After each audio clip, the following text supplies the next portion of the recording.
All right, I'm going to show you how to get a steering wheel off a boat. Okay, so here's my helm, a boat steering wheel, and I need to get this wheel off. And because it's a taper fitting, it's actually can be very difficult to get off. And there's two basic methods you can use to get it off. One is the hammer brute force method, and the other is the puller. And we're going to be using the puller, which is in this red box. The first method you can use is to just use a hammer. I would recommend a soft hammer. In fact, I don't recommend this method at all, particularly if you have a hydraulic helm, which I do, because it's quite fragile. Whereas if you have a mechanical style helm, like this one, this is a bit sturdier. Like hasn't got fragile hydraulic pump inside it. So if you want to risk damaging your wheel, you can basically put pressure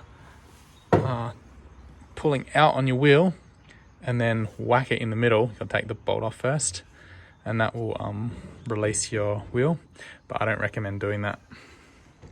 I recommend using the puller, which I'll show you now. Okay, so first step is just to remove this bolt, and I'm going to do that with this spanner. Alright, so I've loosened the bolt. Take it off.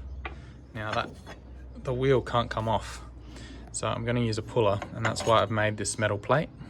So that slots in there, and that just gives the puller a bit of meat to grip onto behind it. So here's the puller. So here's the puller in position.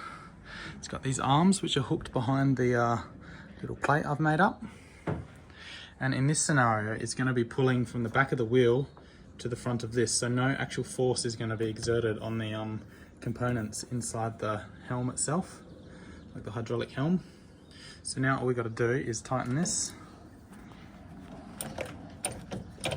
And it could even come off just by tightening this, but if it doesn't, yeah, so it's getting pretty tight. Oh. So that's when we got to start turning this one. And this gives you a bit of hydraulic advantage. So now I've reached the point where the hydraulics are going to start to kick in. So just wind this, and there'll be a click and it will come off. There we go. Done.